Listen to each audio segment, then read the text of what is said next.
Pertanyaan saya, siapa yang akan mengampuni dosa orang-orang yang terdahulu itu? Karena belum ada yang juru selamat mengampuni dosa. Siapa yang akan mengampuni dosa mereka? Dan di mana letak keadilan Tuhan di situ?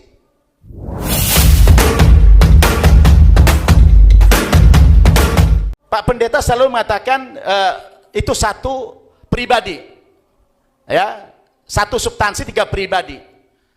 Saya kalau kita kembali kepada Alkitab, kita temukan di dalam Alkitab itu terpisah. Ada oknum Bapa, ada oknum Anak, dan ada oknum Roh Kudus. Ini sebenarnya oknum yang berbeda, tidak satu. Ya, contoh. Yesus, ya, di dalam Injil Lukas pasal 4 ayat 41 dikatakan sebagai anak Allah. Anak Allah berarti berpisah dengan Bapa, anak Allah. Ini oknum yang kedua nih. Sedangkan di ayat yang lain dalam Injil Matius pasal 5 ayat 9 dikatakan, berbahagialah segala orang yang mendamaikan orang, karena mereka itu akan disebut anak-anak Allah.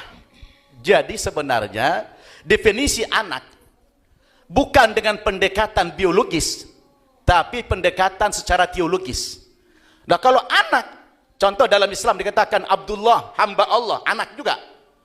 Tapi bukan anak secara biologis. Lalu apa bedanya? Berarti di dalam Alkitab sendiri banyak yang disebut anak.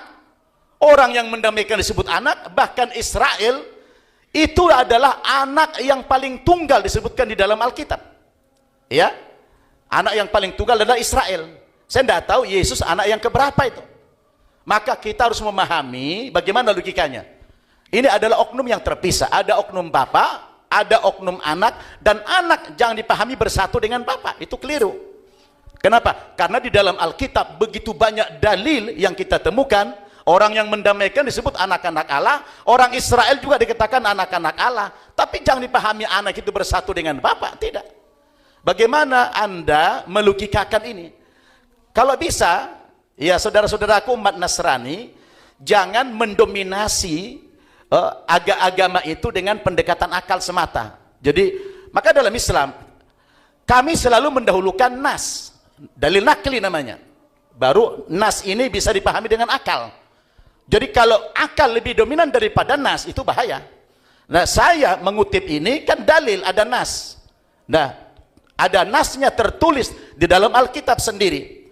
Sebenarnya itu berpisah oknum Bapa dengan oknum Anak.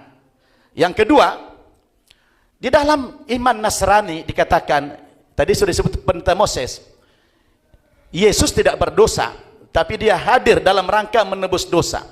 Pertanyaan saya begini, bukankah Yesus itu datang pada abad, ya, awal-awal Masehi? Berarti sebelumnya itu ada manusia yang melakukan dosa. Yang melakukan dosa pertama sekali kan Adam, dan keturunannya tentu berdosa. Sedangkan penebus dosa datang sekian ribu tahun kemudian. Pertanyaan saya, siapa yang akan mengampuni dosa orang-orang yang terdahulu itu? Karena belum ada yang juru selamat mengampuni dosa. Siapa yang akan mengampuni dosa mereka? Dan di mana letak keadilan Tuhan di situ? Kalau toh kemudian orang yang terdahulu dihukum masuk neraka karena belum datang juru selamat, juru yang mengampuni. Saya pikir ini dalam sejarah yang kita baca, penyalipan yang saya baca tidak ada kaitannya dengan pengampunan dosa. Karena itu adalah hukuman yang terberat dalam sejarah zaman kuno dulu. Orang-orang zaman dulu sebelum Yesus lahir, kalau pelaku-pelaku kejahatan yang kelas kakap dikasih hukuman, disalib. Dan salib itu adalah bentuk hukuman yang sangat menderita.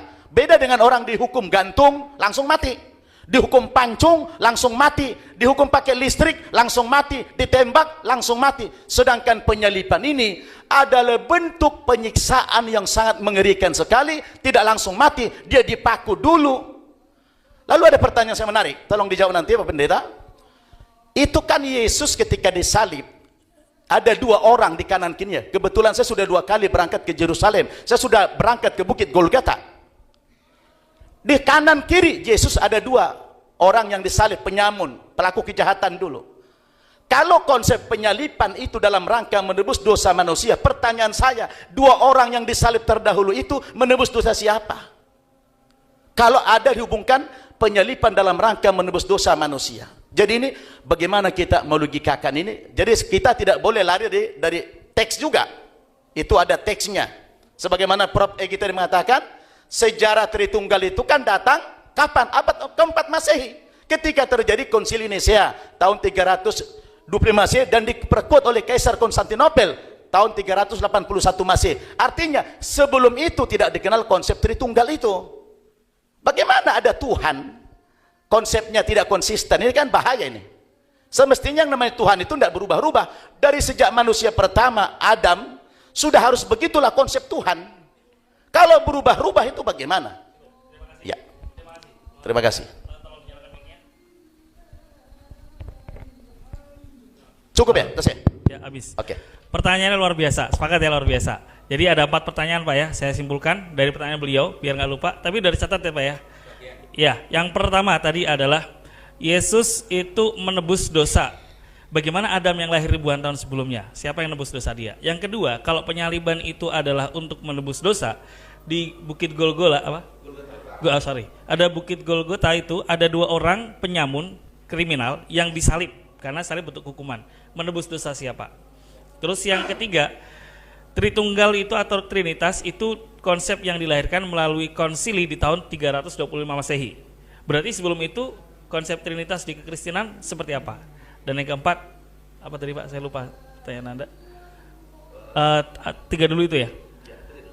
Oke, baik. Silakan, waktunya 10 menit. Jangan lari dari teks, karena teks itu jadi kontradiksi. Ya. Sebentar, ada waktunya Pak. 10 menit saja. Ustaz diberi waktu 10 menit. Saya beri waktu Anda menjawab 10 menit. Silakan. Ya baik, sebetulnya itu yang moderator sampaikan hanya yang di bagian terakhir, tetapi saya mau menanggapi di bagian yang pertama.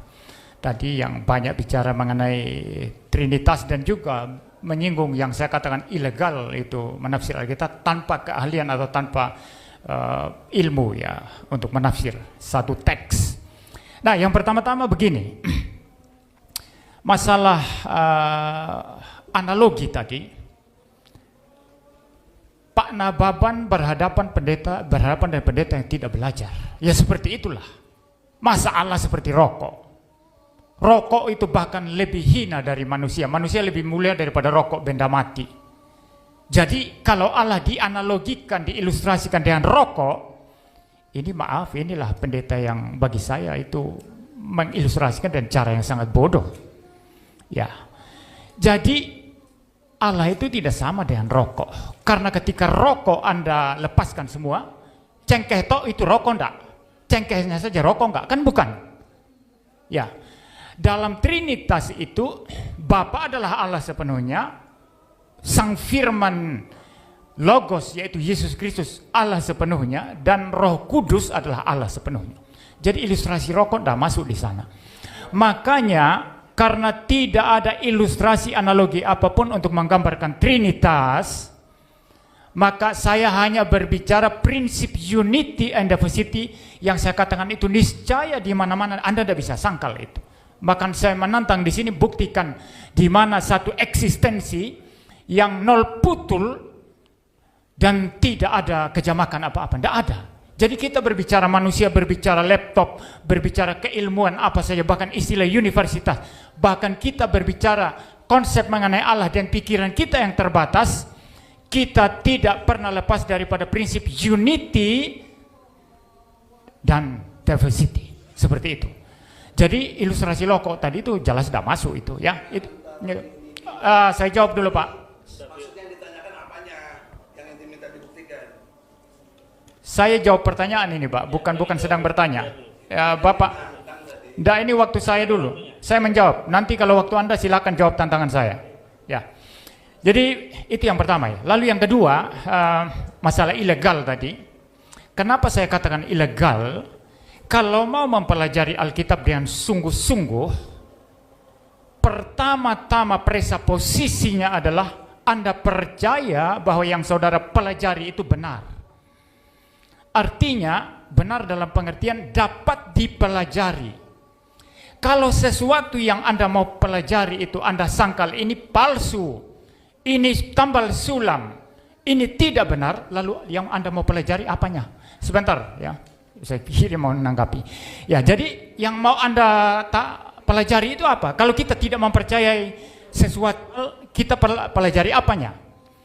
Itu pertama, presupposisinya saya percaya bahwa saya bisa belajar dari Alkitab, itu pertama. Kedua, ada keilmuannya, yang saya katakan tadi itu ilmu hermeneutik atau the art of interpretation. Semua ilmu hukum ada interpretasinya sendiri. Saya bukan ahli hukum, tidak boleh saya secara ngawur masuk ke ranah hukum, berbicara hukum, karena saya bukan ahlinya di sana. Ya, seperti itu ya. Jadi ada keilmuannya, Pak. Nah, maka itu yang saya katakan tadi. Bapak berdua mempelajari teologi, mempelajari Alkitab, mempelajari tentang studi-studi dalam kitab suci, kitab per kitab, bahasa aslinya dan lain sebagainya. Termasuk ilmu dogmatikanya, bagaimana nanti melihat kesatuan tafsiran seluruh Alkitab. Itu dari mana? Itu yang saya bilang tadi, ilegal, Pak. Ilegal. Sama juga, saya bukan ahli Quran. Saya masuk ke Quran Anda lalu memberi tafsiran secara bebas begitu, lalu saya mengatakan ini seandainya saja ya, lalu saya berkata ini banyak salahnya ini ya, lalu saya tidak ngerti apa-apa. Ini kan kacau, Pak. Ya, itu maksudnya, Pak ya. Saya pikir itu mungkin Pak Moses masih ada waktu berapa? Masih ada waktu 5 menit. Saya minta untuk menjawab pertanyaan beliau. Tadi belum terjawab.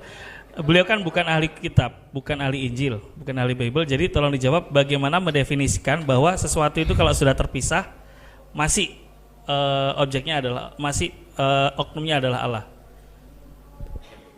Tadi bilang logikanya dipisah berarti udah bukan. Oh, mungkin saya lanjut sedikit ini ya, saya lanjut sedikit ya.